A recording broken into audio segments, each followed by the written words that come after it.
Hey guys, Greg here, Bone Tactical, and I just had a buddy of mine drop me off in the middle of the wilderness down here in the 10,000 Islands, okay?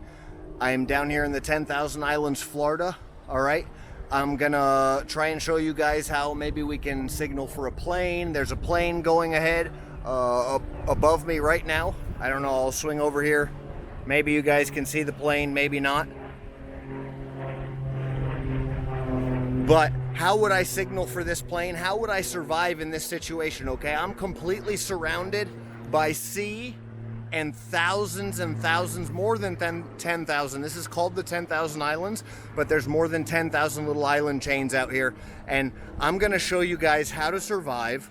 I'm gonna show you the gear that you should have with you when you're out boating, the gear that you should have in your car, okay? What gear you should carry, and not only am I gonna show you what gear you need, I'm gonna teach you how to use it, okay? I'm gonna very briefly teach you how to use it. These are all skills that you should be practicing yourself, but I'm out here. If I had a medical emergency, guys, I have no kind of, nothing to save me. I have only the gear that I brought with me. It's all gear, very minimal, that's been packed, pre-packed already, okay? I just sent up this little tube tent, Mylar tube tent, because it's gonna get very cold tonight, but I've got only the gear that I've got available to me in this bag right here, okay? And this bag is sold as a unit, okay? Survival bag. These two bags, this is the mini right here, okay? And then this is the larger one right here behind me.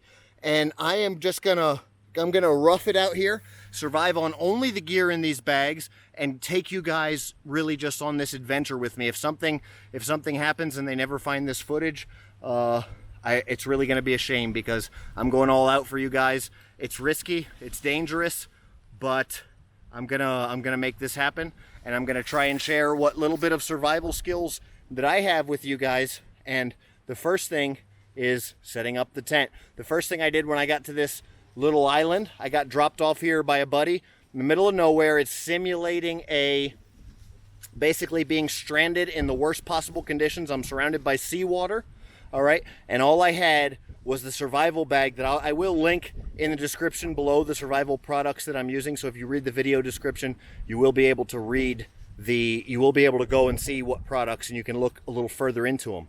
But this tent was really easy to set up, all right? It's very easy to set up. Comes in this little bag right here that I've got, okay? This little tiny orange bag comes in both of these bags, all right? Again, that's all I have. I'm out here, this is all the gear that I have, but comment below if you guys think you know what I'm gonna do next, because the first thing I did was set up the tent. So now I have shelter. It's gonna get very cold tonight. It's gonna get below 40 degrees. And I'm actually here in one of the hottest environments in the United States. Okay, way down in South Florida, but it's winter time. So it's gonna get cold. And if I was wet and had just been, washed up, swam up here from a broken down boat or something like that, I could very possibly get hypothermia and die if I didn't have one of these tube tents, okay? And this tube tent, what the big deal with this is, all right, it's Mylar, all right? It's a Mylar tube tent, and I can jump in here, all right? Let me see if I can show you guys the inside of this tube tent here. I'm gonna try and do everything vlog style. So I can crawl in here if I was wet and freezing, and that would literally save my life. This tube tent behind me would literally save my life. I used only items that I found here on the beach right around me to set it up, as well as items that come here in the bag that's sitting right next to me. So again, comment below if you guys think you know what I'm gonna do next, but we've got shelter out of the way. What's next in the survival setup? So we've built the tent here. That's gonna be a great signal device, all right? Bright orange tent. Also keeps us warm when it gets cold tonight. We are now going to build a fire, and another thing that you can do as far as signaling is you can build trenches on the beach out here where it says help, okay? Put the letters HELP, and then we're going to keep our small fire going the whole time, and if a boat or a plane gets close, we can make a small torch or something like that, and then transfer the fire over to our letters where we can set ablaze the help letters, okay? Or put a big signal fire on the beach that we keep out of commission, all right? I just started a fire a little while ago, and and the GoPro glitched on me. Okay, so I'm out here with my GoPro trying to do some fires, get these fires going. I'm gonna do it all over again. So basically what we've got going here is we've got a few different kinds of tinder, but I'm gonna start with a tinder bundle, okay, tinder bundle, which is gonna be my small, really small, basically really lightweight, a lot of surface area, so I'm gonna break it up, very dry tinder. Then I'm gonna go larger and larger sticks, and that's how we get the fire started. I am going to use my fire starter, okay? So I'm gonna bunch this up into a ball, all right? I'm gonna have my EDC Relentless, stick this down into the hole, okay? And then I'm going to try and get some sparks going here.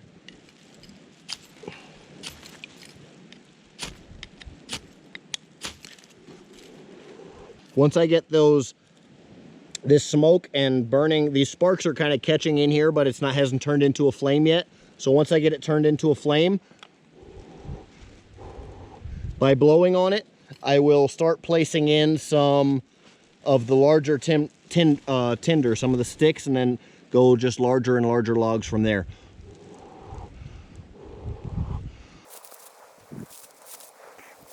So the GoPro I had, like I said, I had some glitching issues. This is kind of smoldering under here, and that light grass is gonna go up any second. But the tent that I put up here, I'm not sure whether the camera was able to grab that or not, because when I was reviewing the footage, it didn't look like it was able to grab that. So this tent's very simple. It's a tube tent. It comes with the cord already in it. You just string it out. You string the cord in between two trees, as you can see, as you've already seen here behind me. And then from there, basically, you just can, any kind of rocks or trees or anything that you've got around you, you can kind of just load up into the tent here. And that'll keep it from blowing around if there's high winds like there are today. Now all I got to do is be sure to feed this fire, and we're on top of it. So we set up a shelter to regulate our body heat. That was very easy. Came with our survival shelter tube tent that was in the bag, ready to go. We have started a fire also to regulate body heat and with the ability to cook food, as well as both things are signal devices that can help save us if we're out here stranded on an island. Okay, so what do you guys think is next? If you said food and water, you're probably right. I don't really want to have to go scavenge right now. So luckily, my food was in my bag. It was already cooked and it was ready to go. So was my water. Both of these come with the survival bag that I sell on my website, but you're going to want to have some kind of skills as far as understanding that the most important things are how to start a fire. So you should be practicing starting primitive fire, okay? You should have fire starting gear in your small bag, packed away in all your vehicles, one in each vehicle. You should have something like this tube tent that can be used as a signal device and also regulate body heat, all right? If I need to boil water, I can boil water in my flask, okay? So a metal water container is always a good idea. I can have meals that I have to cook, but I'd rather not. That's why I sell these, and that's why I include my, well, I don't even need the knife to open it, but these last for 10 years in just about any conditions. They'll be in your bag for 10 years, and there's really quite no dinner as good as one that you can just pop open and eat when you're hungry. It doesn't get a whole lot better than that.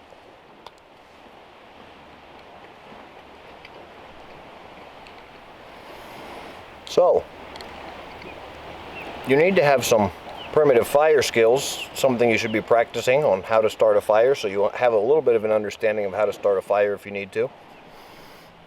Have an awareness of where you're at in the country or in the world, what the temperatures and the weather conditions may be like, and be prepared for the weather conditions.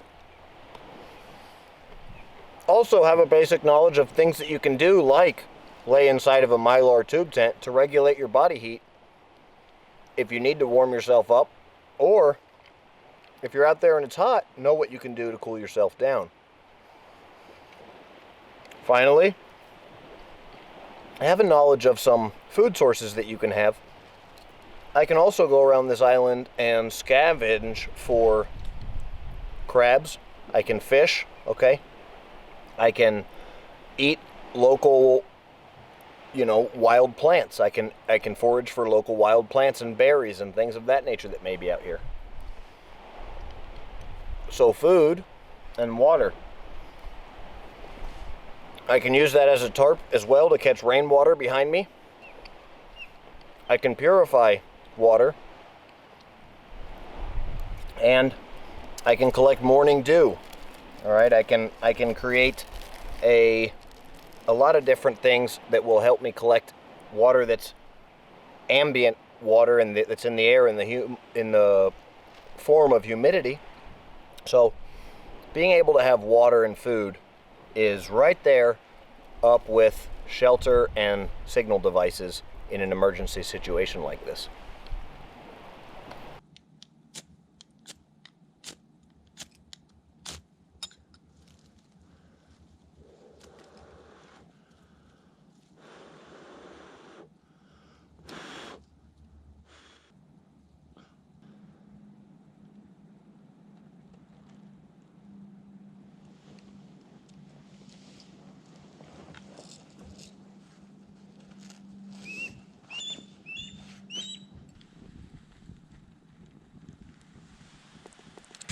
Ooh, all right, guys, good morning.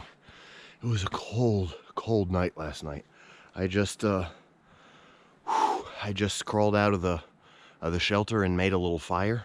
So warmed up my hands a little bit. I'll tell you what, these gloves that were in the bag were a lifesaver. I can't even talk. Ooh. So I'll crawl back in the shelter because the shelter and the gloves, they really were unbelievable. I'm not even kidding.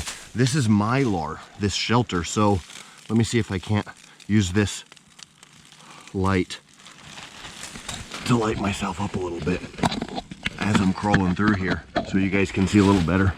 But this shelter is Mylar. What that does is it reflects like 90, close to 100% of your body heat, and simulating a shipwreck situation or a stranded at sea situation, even in an area like this that's known to be one of the hottest areas in the United States. We're in South Florida, very, very, very, very South Florida. And guys, it almost froze tonight. It's the beginning of January 2021, and I don't know when I'll get this video up, but you guys can check the weather for South Florida yourself. It was so cold, guys. Everybody told me, don't do it. Don't go out there. Don't test out your survival gear under really legitimately harsh conditions, because, you never know what's going to happen. Well, guys, I'm testing it out, and I'll tell you what, regulation of body heat is so important. And then as you fall asleep, and then you can even see right now, my breath is still fogging up. It's so cold, okay? And as you are sleeping, your body naturally loses some of that heat that it creates basically as you're moving around. So your naturally generated body heat. And if I were to go to sleep out here, if I was wet, I 100% would have died last night. And if I were to go to sleep out here and it hit freezing temperatures, guys, even in my Mylar bag, even in this Mylar tube tent, I was so cold that I didn't want to move. I didn't want to get outside of the bag to go use the restroom. Okay, nothing. I didn't want to get outside of this tube tent. Okay, I didn't want to get outside of this tube to do absolutely anything. So imagine if I was actually stranded, or if I didn't have this, I may have just gone to sleep, fell into hypothermia, and just never got back up again. So Guys, it's so important. And a tube tent like this, it's basically something you can just crawl into. You don't even have to set it all the way up, okay? All I did, it comes with the string that you see right here, okay? All I did was run that string through 2 trees, and then I took this is some sort of natural coral and conch shells, and just, here's a conch shell over here, an old conch shell that I found, and I just set this stuff on the floor of this tent to kind of create a little shelter for myself. So definitely something, guys, that you're going to want to be aware of. And so you guys saw that I regulated my body temperature. The fire gave myself the ability to cook and clean water. I've been maintaining and regulating that fire. Okay, the fire could be a signal device. I could have a bigger fire set up over on the beach, even with the letters HELP, H-E-L-P. I could make myself a torch that's like basically tinder inside of the end of a split log, so I can run over there if I need to and transfer fire from my small fire that I keep going here. A little tip with the fire is to get really big logs, but don't break them up. Just lay them across the fire. That way only the middle part of the log will burn, and then you can just push it a little bit further back into the fire as it goes. You don't want to build a big blazing fire because then you'll burn up all your firewood, but you can have a big firewood storage that you load up on the beach for the likelihood of when a plane goes by, okay, or even better, when a boat comes close and you can try and signal that person. Again, this tent is orange on the outside, so it's a signal device as well. And so a couple other things, like I said, those gloves come in the bag, and those were lifesavers. I couldn't have got out of here to get my fire going back up this morning if I wasn't able to put those gloves on. Another big thing is this headlamp. So I will show you guys. I don't know how much you'll be able to see because the sun's finally just starting to come up.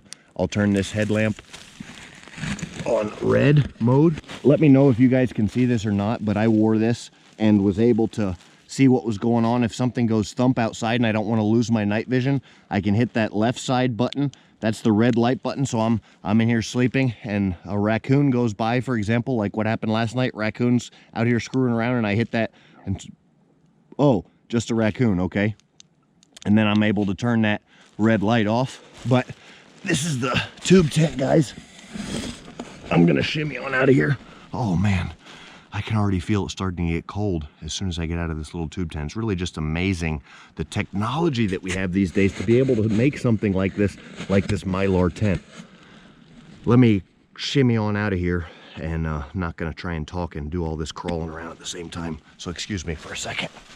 That's what I woke up to. Again, it's cold. I really want to put my gloves back on or go sit over by this fire, but look at this beautiful view, guys, would you? Look at that. Absolutely beautiful view to wake up to. The sun's coming up on the other side of this little island right here.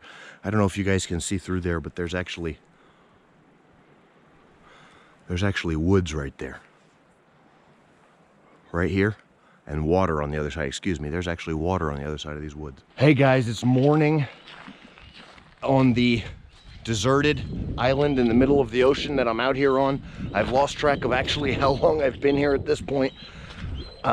Tired, okay, obviously sleeping conditions haven't been ideal, but what's important is that I'm alive. I've been able to regulate my body temperature.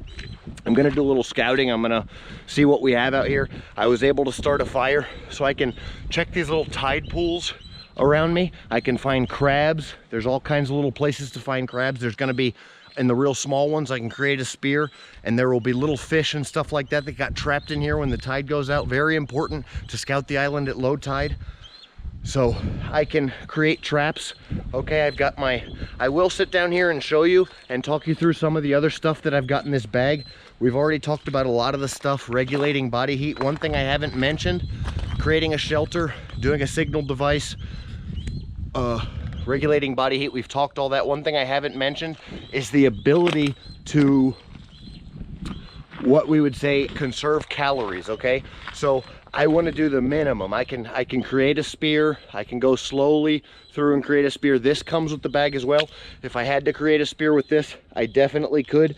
You guys have seen me batoning, okay? I use this to help start the fire as well. You guys have seen me batoning wood with that in other survival videos. but it would be a whole lot easier with either the bushcraft spear or the Bloody Bill Bowie, okay? Both of those are gonna make much shorter work of any kind of creating a spear or something like that. But I will talk you through the bag here and the contents of the bag, what we have in the bag, why it's in there, and what we need it for and what we can do with it. Okay, again guys, Bone Tactical Survival Bag available at bonetactical.com. I pulled the headlamp out of there, gloves came in there. Both of these things last night were indispensable. The EDC Relentless knife came out of the bag as well. This Shemagh wasn't included in the bag itself, but it comes with the Bloody Bill Bowie, and it comes with the Bone Tactical Tomahawk, okay? Any of the tomahawks or breachers come with it.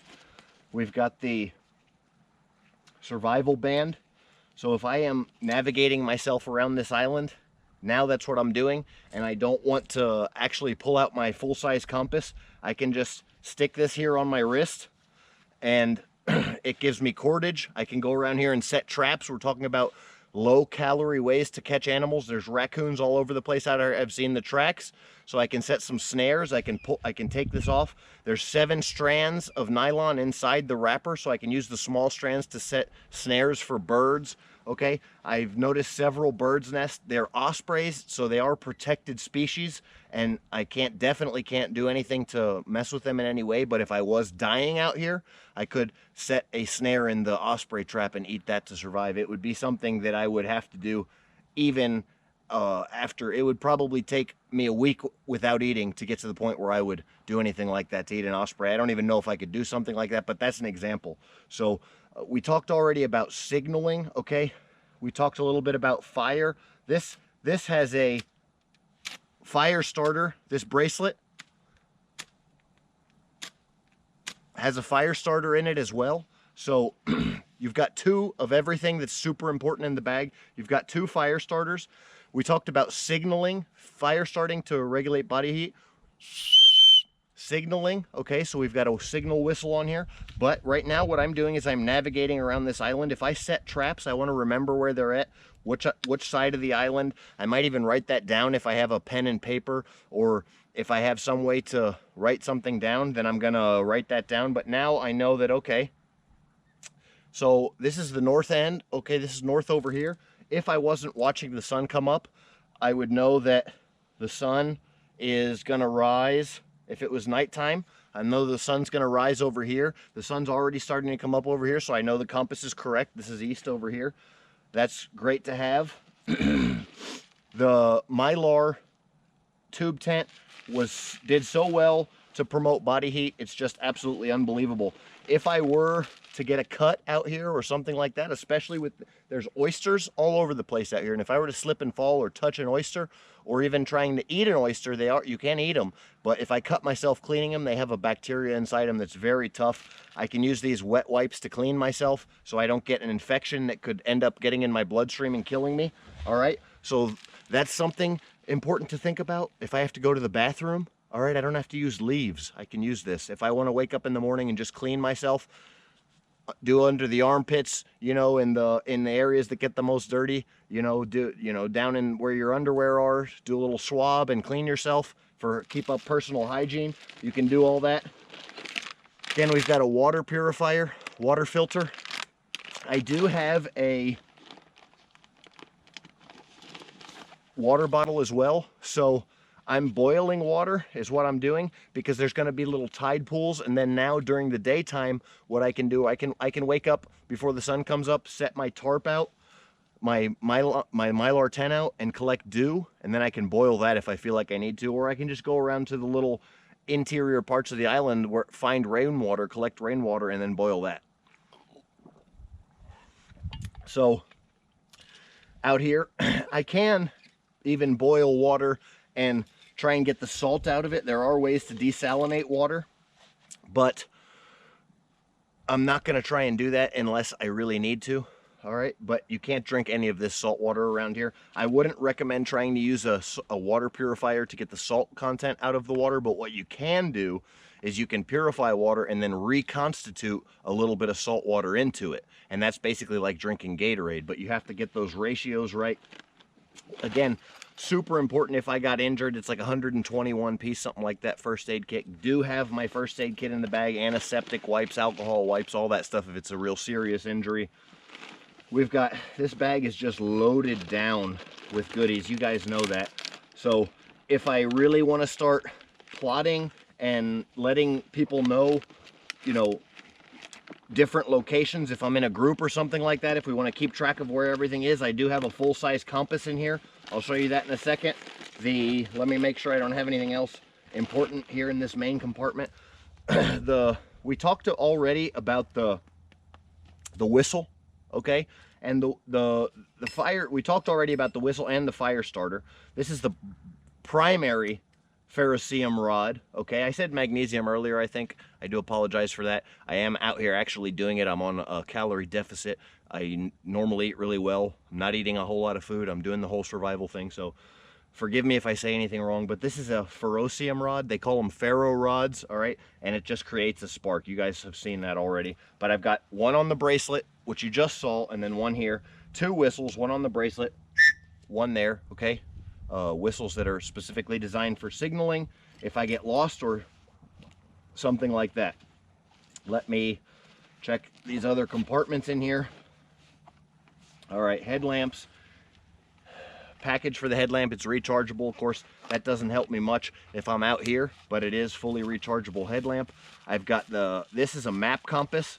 It's a full-size designated compass. It's the exact same compass the military uses, okay? So it's a military style, it's a military compass. It's a military map compass, marching compass, whatever you want to call it. If I wanted to get out here and really plot specific points, we have stairs here, Group A is here, Group B is here. If I wanted to do some serious land navigation, plot out the island. If I had papers with me, I could draw the chart so we could actually know, okay, if we're talking about conserving calories, all right, we know that we found a freshwater source here. We want to, what's the easiest way to get there that I don't have to chop through a lot of brush? You can draw a little map of the island, all kinds of stuff like that, and chart it out. You can do any kind of charting with that full-size compass. So some other stuff that we have in here, some stuff that I recommend throwing in the bag would be something like one of these buffs. I don't put them in there because they're sold. These are actually sold. You see one on my head right now, but it's a buff face mask, can be worn. Coronavirus, you can wear one of these for going in the store if you have to go in the store and masks are required. I don't sell these because they're sold through YouTube, but if you are watching this video on YouTube right now, you can just scroll down to the bottom section of any of these videos and you can buy one. They're sold through an independent company, but it does give you the chance to get those if you want one. A huge deal that is, I have not seen these in any survival or bug out bag yet from anybody else, but I guarantee you they'll start putting them in there because they see me doing it and they're so important, and everybody in this industry is kind of like watching me to show you guys what's needed and what's going on and to learn, and then they all try and copy my stuff. Of course, nobody's going to be able to get it this good to a bag that's so versatile, so awesome, can be out here in the wilderness and still be used as camouflage if you need to go cover in concealment mode, but also looks good in the city, a nice stylish bag that's not going to draw attention to you for having, if you do want to carry a firearm or something like that in your bag, it's not going to scream like, hey, I'm tactical, nothing like that. So that's why a bag like this that doesn't have the MOLLE webbing all over it and all that stuff is so important, because it can literally be used anywhere and allow you to be the gray man. If you guys want to see more about survival, escape, and evasion in the wilderness, I've got a playlist here on that. If you want to see more about gray man theory or being the gray man, I've got a playlist here on that. But comment below if you think you know why these blister plasters are so important. Guys, they're so important because what happened? Okay, I was out here boating, fishing, whatever the case may be. When you get stranded, when you get lost, you get in a car accident, and you keep one of these bags in your car, even one of the smaller ones. You get in a car accident, your car breaks down in a remote area when you're driving from me living in Florida to college in Alabama. Well, you break down in some little stretch of Texas, Alabama, anywhere out in the Midwest where there's nothing out there. There's no cell phone service. What do? Well, you got to walk. Okay, well, your lifestyle, 90% of the people reading this don't walk 5 miles a day. They don't walk 10 miles a day. They don't walk 15 miles a day. They may walk 1 mile a day, 2 miles a day. 90% of the people watching this video. So what does that mean? That means you're going to get blisters, okay? Your feet are going to get all messed up. And if it's a survival situation and you get blisters on day one, you're screwed. You're going to, they can get infected. Now you can't walk anywhere for a week. You can't get food for yourself, and you can die just because you got blisters. And now you can't, you're no longer mobile. Okay, so something really big to think about. I recommend putting these on as soon as you get in that situation. You break your bag out, you go through the stuff, you formulate a plan, and you put the blister plasters on right away. Because you know you've got blisters before. That one time where you had to do a lot of walking, you got blisters. Where that one time you went camping with your buddies, hiking, whatever, and you got blisters, you're gonna get blisters in the same place every time. Probably the back of your heel, all right? And then wherever you get blisters, put these on and prevent them before they happen. If they do happen, as soon as you start getting them, put it on as soon as possible, and the blisters will actually heal under this, and it will protect it from getting infected as well. So super, super important. Now I'm out here scouting this island. In my particular situation, you know, I would be out here fishing, okay? So standing on a boat all day for weeks at a time, days at a time, whatever. If it's my lifestyle of fishing, I don't walk. I'm standing on the boat. I'm driving the boat. Now, the boat broke down. I'm out here stranded on an island, which is the scenario, and I have to walk all over the place. So that's a prime example of why you may need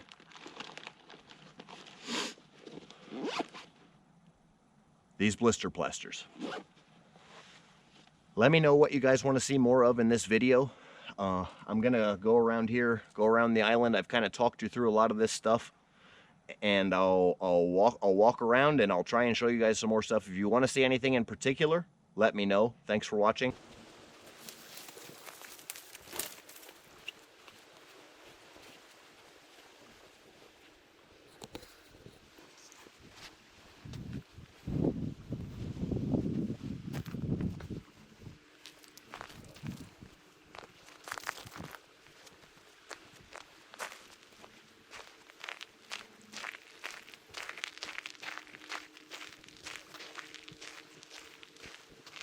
Well, guys, looks like I survived. I made it.